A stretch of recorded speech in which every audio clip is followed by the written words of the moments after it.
Every day, you make a choice. But the choice was made a long time ago. You couldn't sleep, not because of what happened, but because of what's about to. 4 years of studying paid off. The interviews went well. BlackRock said yes. And now you're terrified. You've prepared for this your entire life. Built the resume, learned the theory, proved you were smart. But smart isn't the same as ready. You can feel it coming. Something bigger than you. Something that requires you to be someone else. You study the models, risk metrics, valuation frameworks, portfolio theory. You practice your handshake, firm grip, eye contact, a smile that doesn't quite reach your eyes. In your mind, you've already been interviewed 100 times. You know the questions. You know the answers. And then, you made it. The word congratulations glows on your phone. And for a moment, all the fear becomes joy. First day. The building is exactly what you expected. Modern, powerful, intimidating. And somehow, now you're part of it. The paper is heavier than you thought it would be. The salary is more than you thought about. But you notice anyway. Your parents are proud. This moment, right here, they see their investment pay off. The benefits package is longer than most movie credits. You skim it. Health, dental, vision, 401k, stock options. You buy a new suit. Better than the interview one. Something that says, I belong here. The lobby is cavernous. Floor-to-ceiling windows, marble that echoes your footsteps. Your desk is waiting for you. The monitors are dark. The keyboard is pristine. Nothing has been used yet. You sit down and think, this is real. And then, they turn on the data. Markets, real time, everywhere. You've never seen anything move this fast before. Your manager shakes your hand. She's done this 100 times. You've never done this before. The power differential is visible. You meet the team. They're all smart, all impressive, all exactly what you expected. You smile and nod and try to seem like you belong. The paperwork is overwhelming. Tax forms, compliance documents, risk disclosure statements. You sign everything. On the third day, you stand at the window. Manhattan sprawls below you, and you think, I made it. But by the fourth day, something shifts. You're driving to work earlier now. The city isn't awake yet. You live 2 lives now. The person you are at home and the person you are here. They're starting to diverge. On day 5, they give you access to the systems. A login, a password, permission to see. You type in your credentials and wait. What you see is incomprehensible. Data flowing, numbers changing every millisecond, colors flashing. This is what the global financial system looks like, and you're supposed to understand it. Your brain tries to process the scale. It fails. Tokyo is trading now. In a few hours, London opens. Then New York closes, and the cycle continues. The money never rests. $400 billion move through equity markets every single day. Just equity markets. That's not all of it, just the stock market portion. And BlackRock is a small player in that. Your hands start troubling. Not dramatically, just noticeably. You're realizing something. The scale of this is not abstract. It's real. Our largest fund is $800 billion. Our smallest fund is $50 billion. You do the math. $50 billion. That's their smallest fund. You're standing in a room where the smallest amount of money being discussed is more than most people will see in 100 lifetimes. And you're supposed to what? Help manage it? You don't feel qualified. You feel like a fraud. That night, you can't sleep. Not from excitement, from fear. From the crushing realization you now understand how small you are. Your manager tries to explain it away. It's just capital allocation. We're optimizing systems. Think mathematically, not emotionally. You try, but the numbers are too big. 1 billion seconds is 31 years. That's how long you have to understand what a billion is. 1 trillion seconds is 31,700 years. And BlackRock manages $10 trillion. 31,000 years of economic scale you're supposed to understand, help shade, control. But you have a job to do, so you do it. Days become weeks. The exhaustion becomes normal. You stop noticing you're tired. You just are. They give you a project. Optimize a $50 billion portfolio. Find the mathematical optimal allocation. You test your models against history. How would this have performed in 2008? During COVID? During every financial catastrophe? You build models. You refine them. You test them again. This isn't guesswork.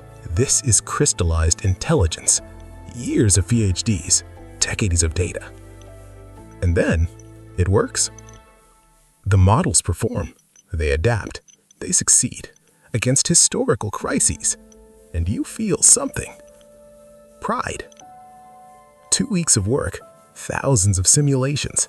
You present the recommendation. Shift $12 billion across markets, across companies. Your manager reviews it, asks technical questions. You answer them. You know this work. You've lived it. She nods. Good work, she says. Execute tomorrow at market open. And then you feel dread. 9:30 a.m. The market opens. Your $12 billion starts to move. You watch. Every second. Every transaction. Capital flows like water. Your recommendations ripple across the system. Funds moving. Markets shifting. Prices changing. Some companies benefit. Some companies are hurt. This is what you knew would happen. But knowing and seeing are different. Company A's stock drops 2%. More expensive to borrow. They defer hiring. 50 people don't get jobs. Company B stock rises 1.5%. Can borrow more cheaply. They greenlight expansion. Hire 100 people. Net positive for your fund. Plus 0.8% outperformance. That's $400 million in additional returns. And the human cost is complicated. Your manager sees your face. She knows what you're thinking. She sits down and tries to explain. You can't think about it that way. You're allocating capital to highest best use, making markets efficient. The outcomes, that's market dynamics, not your responsibility. She's right, and she's not. And you know both things at the same time. But you push forward anyway, because you're good at this, and because saying no isn't really an option. 3 days later, there's another project, and another. The work is never done. The markets never sleep, so neither do you. Late nights become normal. Weekends working. Vacations canceled. This is the job. But here's the thing. The work is genuinely interesting. These models are beautiful, elegant, sophisticated, solving problems that matter. And you're learning philosophy. There's good allocation, reasonable allocation, and optimal allocation. The only thing that matters is optimal. And the models get better. Machine learning, deep neural networks, computational intelligence. You're training systems to think. You feed them history, years of market data, thousands of data points, and the systems learn what works, what's profitable, what's optimal. You test against 2008, the financial collapse, the worst crisis in a generation. Your model performs well. And that's when you realize something. Your job is not to prevent disasters. Your job is to profit from them. COVID crash. Your model handles it. It adapts. It optimizes as the world falls apart. And you feel, what? Proud? Terrified? Maybe both. Every financial crisis in history, your models can handle it, because profit is profit, regardless of context. 10,000 simulations, all successful. Your algorithm works. It's ready. And 3 weeks into the job, you present. Everyone approves it, because the math is sound. But then, something happens. You start attending meetings, not just about your fund, but about the scope of what BlackRock actually does. Your director starts talking about reach, about influence, about what BlackRock actually is. BlackRock has positions in nearly every major company. Apple, Microsoft, Amazon, Google, Tesla, Exxon, JP Morgan. We own most Fortune 500. When we vote shares, we determine outcomes. We're not investors. We're architects, with board representation, with voting power, with influence over CEO compensation, mergers, environmental policy. We're the largest shareholder. Our vote determines the outcome. You walk out and stand at a window. Manhattan sprawls below. You realize you're not just moving money, you're moving power.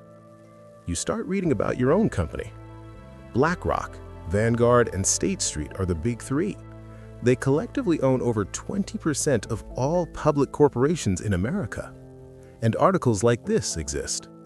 BlackRock quietly shapes geopolitics.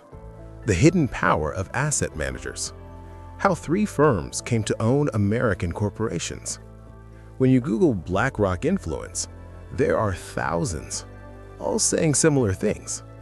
That the power is concentrated, that it's significant, that it's maybe problematic. Your mom calls.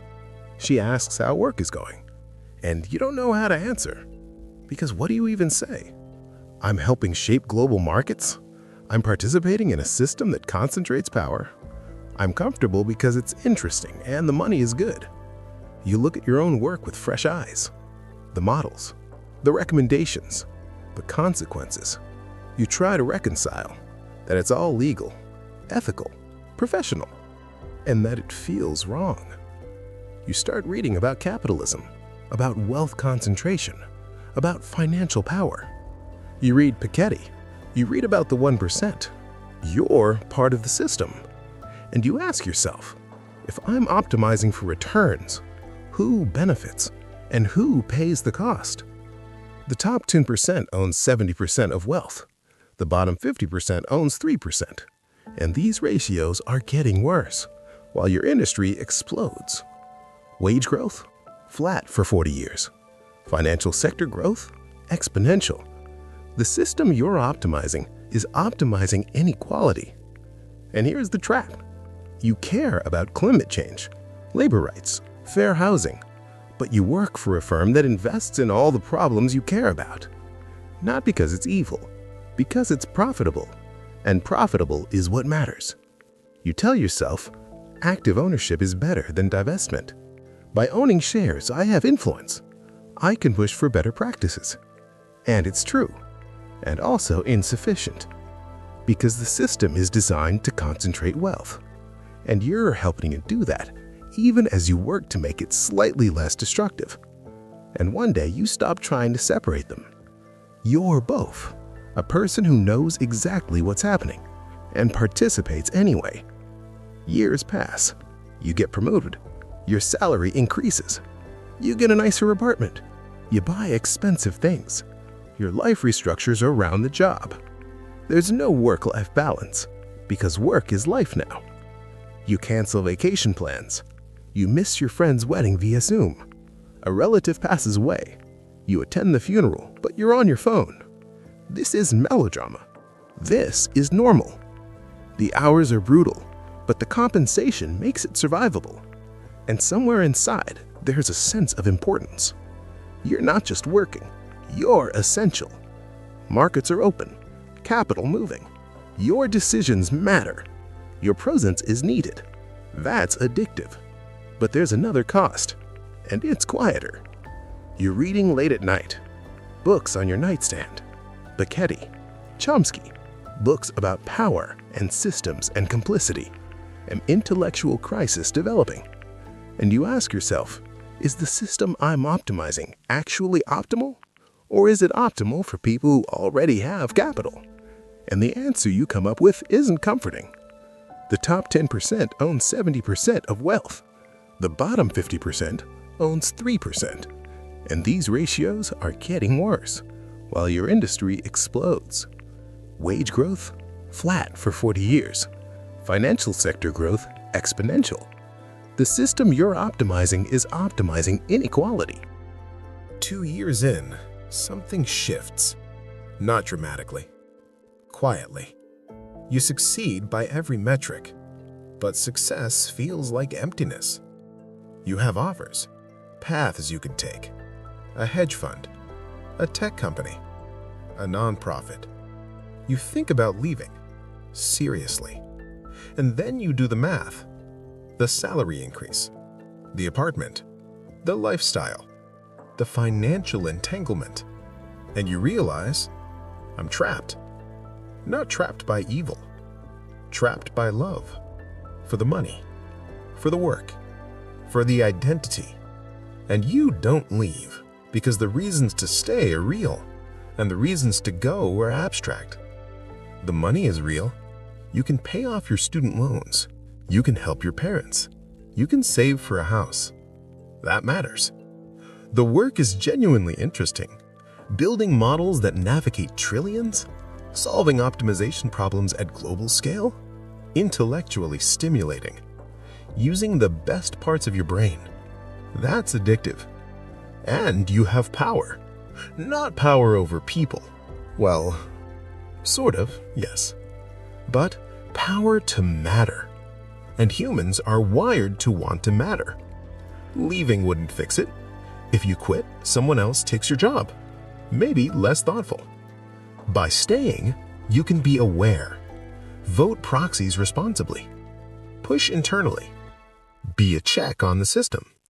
You're trapped, not in an evil way, in a human way. Your lifestyle has adapted to this salary. Your career trajectory points toward partner. Your social network is built here. Your identity is being a BlackRock analyst. To leave would be to rebuild everything. To admit the path you chose wasn't the one you actually wanted. That's harder than just continuing. So you stay. And every day you wake up and do work that's important, lucrative, morally ambiguous, intellectually stimulating, ethically complicated, professionally rewarding, personally hollow. You're trapped between doing good and doing well, and you chose doing well. Or maybe the system is just designed so well that choosing feels inevitable. You're not a victim of the system. You're a participant in it. And you know exactly which one you are, and you stay anyway. Because being part of something is better than being nothing. Even if the something is complicated. Even if the something hurts. Even if it's part of a system that, well, you know. Your days continue. Another project, another simulation, another decision. Markets open.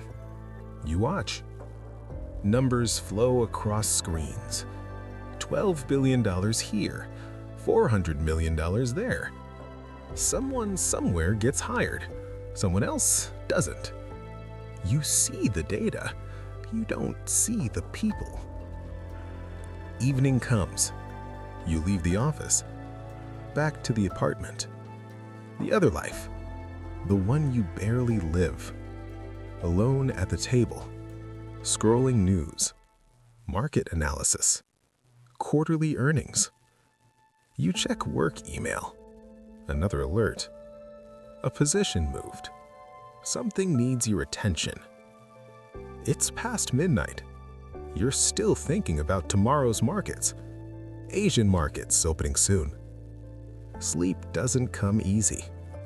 Your mind won't stop. Racing through portfolios, through consequences, through justifications. When you dream, you see numbers. Endless numbers. Faces behind the numbers. You can't see them clearly. Morning arrives. You shower. You dress. Suit and tie. The armor of professionalism. Same car to work. Same route. You've stopped noticing the city around you. Familiar lobby. Familiar elevator. Familiar desk. Nothing changes. Everything's the same. The screens are waiting. Dark until you arrive. Then alive. Coffee in hand. You've forgotten what taste it has. Just caffeine. Fuel. First emails of the day. Already overnight trades. Decisions you need to reveal. Questions you need to answer. Momentum building. The hours blur together. Lunch is at your desk. You can't leave. The market waits for no one.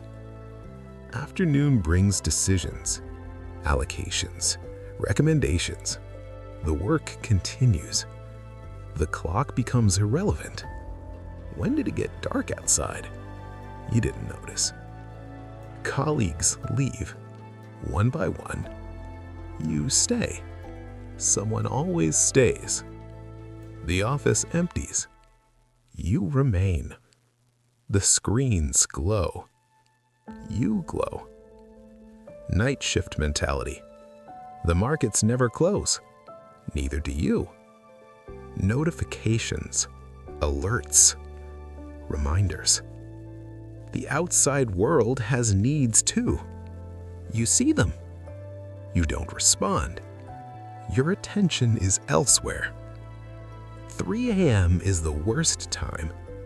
Everything feels true. The system, the complicity, your role. You made a portfolio 0.1% more efficient. Somewhere, something happened because of that. Butterfly effect at scale. Your decisions ripple. You're just doing math. Math isn't neutral. Numbers are always about people. You notice now. But you stay anyway. Rationalization becomes second nature. You're good at it now. Years of practice. You almost believe the system is necessary, that it's optimal, that it's right. Then a moment of doubt creeps in. Just a moment. You suppress it. There's no time for doubt. Markets are open. The cycle continues. You continue. The system continues. No end in sight. This is your life now. This is who you are. And you know exactly what you've become. And you stay anyway. Because being part of something is better than being nothing. Even if the something is the system.